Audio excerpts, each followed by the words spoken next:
Candace Owens sedang bertingkah seperti gadis kecil yang sangat nakal, teman-teman. Ya, seluruh kisah petualangan Rusia ini benar-benar membingungkan banyak dari kita. Mungkin tidak lebih dari dugaan upaya dia untuk melakukan penipuan, yang memang sangat masuk akal. Mengapa sekarang dia berpihak pada kelompok kiri? Karena, seperti yang kita tahu, mereka mendukung penipuan asal Somalia di Amerika. Dan dengan semua yang sedang terjadi pada Candice, sepertinya dia mungkin berusaha memindahkan asetnya ke Rusia untuk memastikan agar aset tersebut tidak bisa disita oleh pemerintah. Ketika dia kembali terlibat dalam kasus hukum lain karena semua kegilaan dan kebohongan yang dia sebarkan secara online. Berikut detailnya.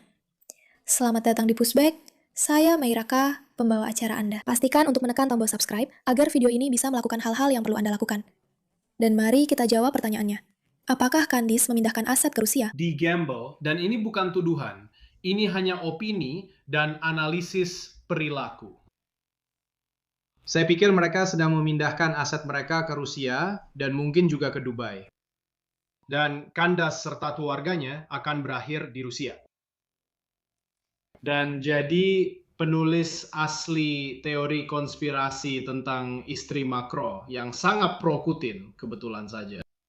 Ketika dia pertama kali digugat dan kalah, tapi kemudian keputusan itu dibatalkan oleh pengadilan Prancis, dia mengajukan suaka di Rusia. Wow. Jadi, kenapa skenario yang sama tidak berlaku di sini?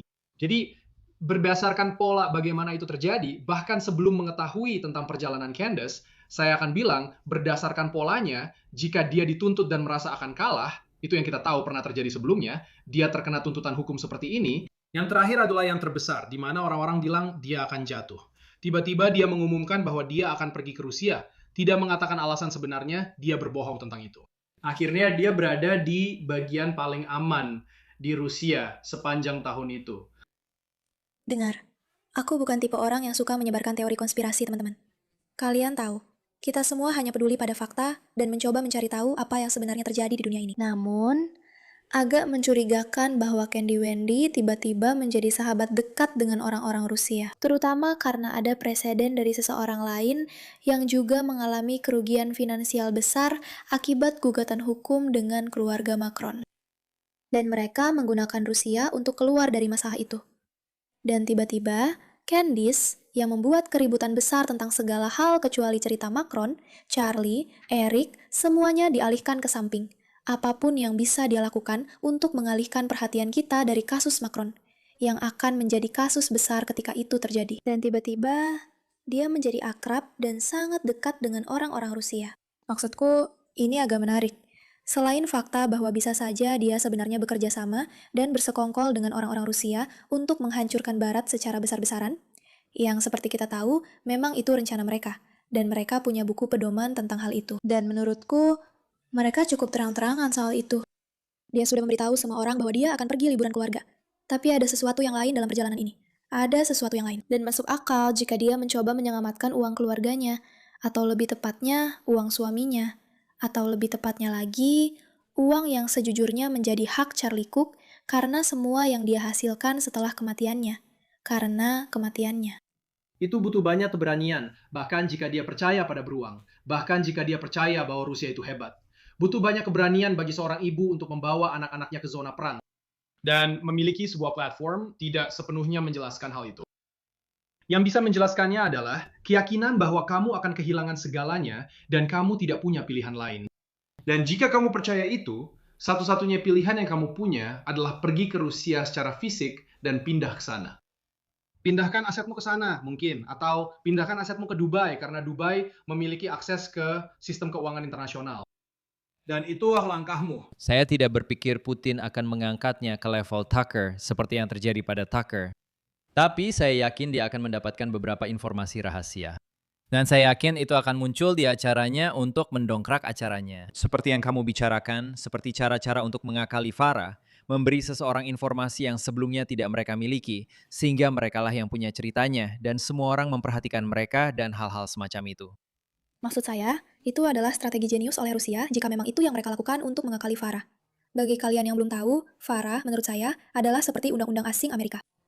Pada dasarnya, jika kamu adalah orang asing yang bekerja di Amerika, kamu harus melaporkan hal itu jika kamu mencoba memengaruhi audiens, dan sebagainya.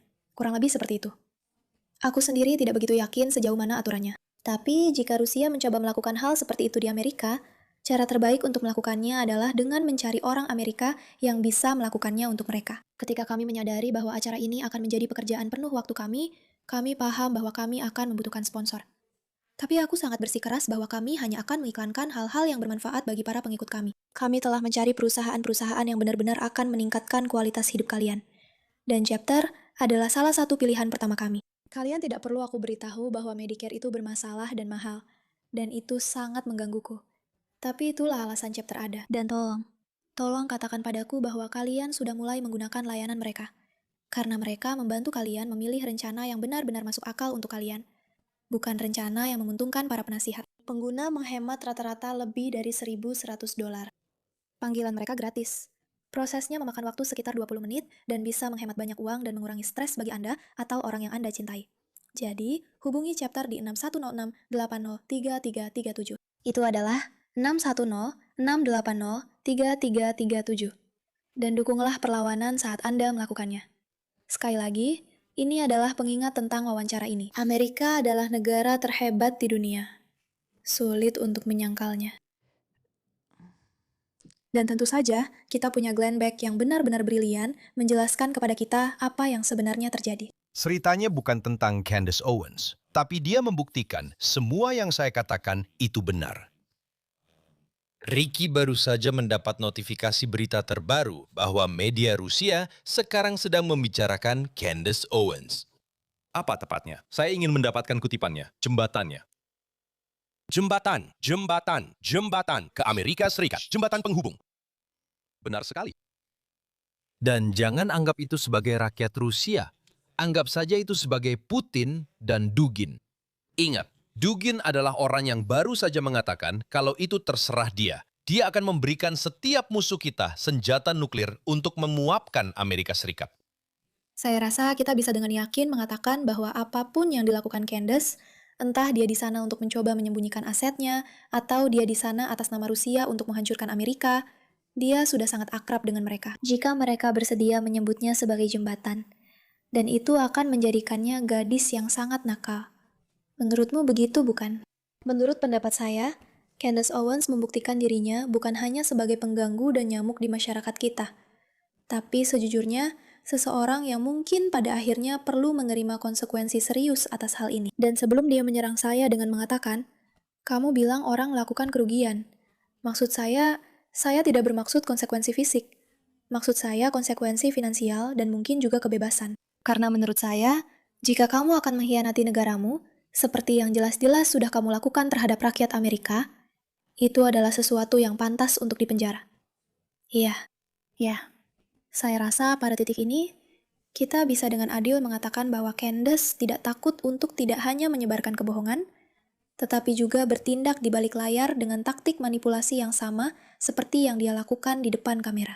Dan saya pikir, semakin dia diselidiki, semakin kita akan mengetahui bahwa citra wanita kulit hitam cantik yang hanya membuat podcast dari rumah dan menjadi ibu yang baik itu ternyata palsu. Tidak mungkin kamu bisa berbohong secara terang-terangan di depan jutaan orang di layar. Dan tidak juga sama tidak jujurnya dalam kehidupan pribadimu.